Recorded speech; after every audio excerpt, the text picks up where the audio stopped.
The city smells like rain and diesel, always does. But this morning, something's different. Something's wrong.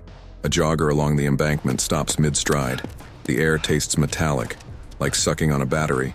He looks down at the Thames and the water isn't moving right. It's rolling, bubbling, like a pot left too long on the stove. Then the sound hits. Not an explosion.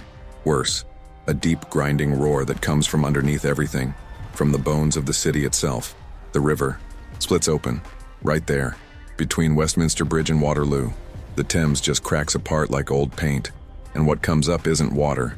It's light, blinding orange light, and heat. God, the heat. People 200 meters away feel their skin tighten instantly.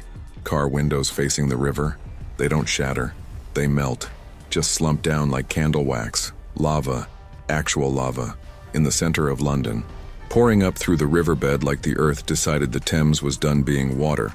This isn't some volcano erupting miles away. This is molten rock at 1200 degrees Celsius replacing one of the busiest waterways on the planet.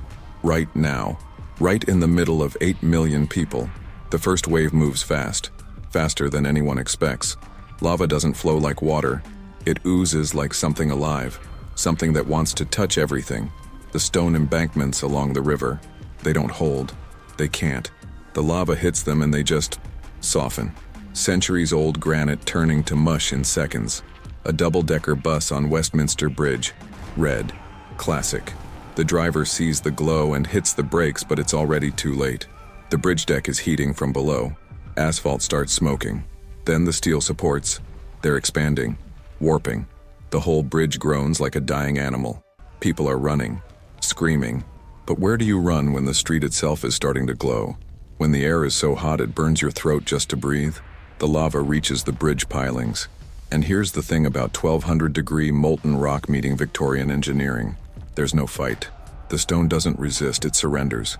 Instantly, the bridge starts sagging in the middle, slowly at first, then all at once. Metal cables snap with sounds like gunshots.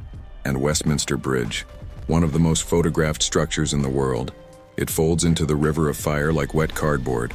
The bus goes with it, just tips forward and slides. You can see the brake lights glowing red against the orange for maybe 2 seconds. Then nothing, just smoke and that smell. Rubber and plastic and things that were never meant to burn all burning at once. But the lava doesn't stop at the river. That's the nightmare nobody planned for.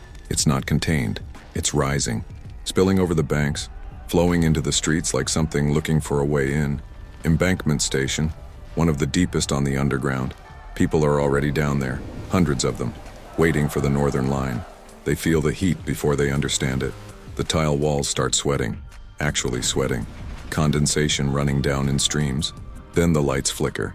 Someone near the platform edge says the tracks are glowing. Not reflecting light, glowing. From underneath. The lava found the tunnels. Of course it did. Gravity doesn't care about train schedules. And London's underground is old. So old. Built when people thought rivers stayed rivers. The tunnels run right under the Thames. Right under where the river just became hell. The molten rock pours into the tube tunnels like blood into veins, moving through the entire circulatory system of London's transit.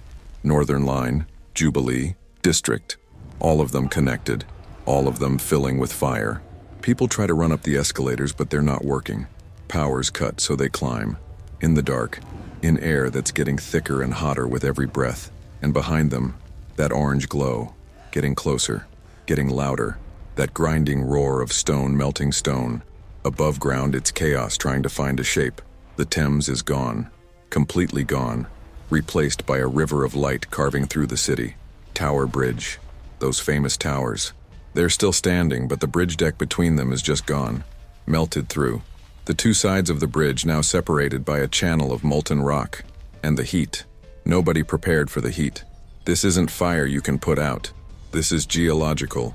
Elemental, the kind of heat that changes stone back into liquid, that makes steel run like water, that turns glass back into sand. Buildings along the riverfront, the fancy converted warehouses, the glass office towers, the historic pubs that survived the Blitz, they're cooking from the foundation up. The lava isn't even touching most of them yet, but it doesn't need to. Radiant heat alone is enough. Wood ignites spontaneously. Concrete cracks and explodes from trapped moisture turning to steam. Steel beams twist like taffy. The Shard, that massive glass spire that defines the modern London skyline. It's a kilometer from the river, but it might as well be sitting in it. Every window on the south face is gone, just blown out from thermal shock. The building's not collapsing, but it's groaning. You can hear it across the city.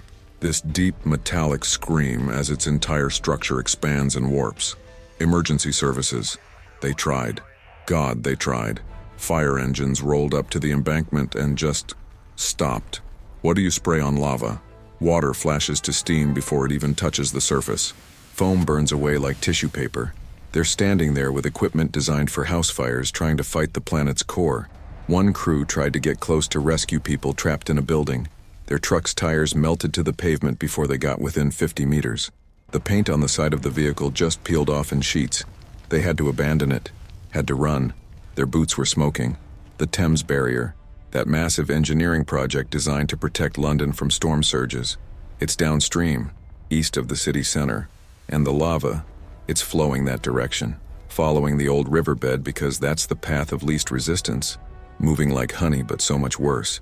When the molten rock reaches the barrier, it doesn't stop. The metal gates, each one weighs 3,000 tons. They just sag, fold over like they're made of foil. The concrete housings crack and crumble, and the lava flows past, into the wider Thames, toward the estuary, toward the sea. But behind it, central London is an inferno. Not burning, melting. There's a difference. Fire consumes. This is transformation. The city's being rebuilt in real time into something else. Something older. Something that was here before the Romans, before humans. Just stone and heat and darkness. The underground evacuation. It's not going well. Too many people. Too many tunnels. Not enough time. Some stations manage it.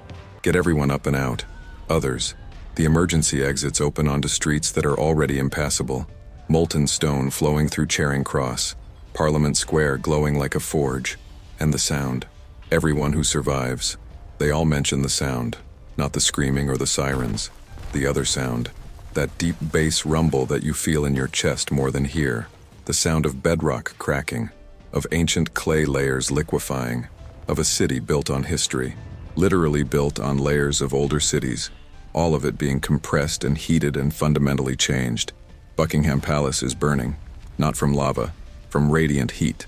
The building's too far from the river to be touched directly, but the air itself is hot enough now. Hundreds of years of wood and fabric and tapestries, all of it going up. The guards, they're trained to stand at attention through anything, but nobody trained them for this. They ran. Everyone ran. The London Eye. That giant Ferris wheel. It's not moving anymore.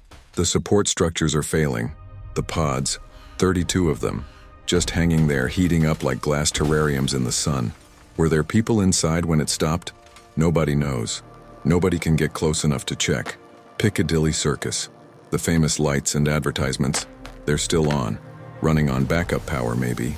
But the screens are showing nothing but static now. Melted circuits. And the buildings around them are dark. Not destroyed. Just empty. Everyone's gone. The entire West End evacuated in under an hour. Streets full of abandoned cars, theaters with doors hanging open, restaurants with food still on tables going cold, or hot. Everything's getting hot. The financial district, Canary Wharf, those towers of steel and glass, they're far enough away that they're not in immediate danger, but the city's infrastructure is gone. No power, no water, no communications. London's not just burning, it's been cut off at the knees, and the Thames keeps flowing, or what used to be the Thames. This glowing river of molten rock carving a new path through one of the oldest cities on Earth, widening as it goes, the heat melting outward, expanding its channel. By afternoon, the lavas reached Greenwich, the old Naval College, those beautiful Baroque buildings where they filmed Hollywood movies. They're islands now, surrounded by glowing stone.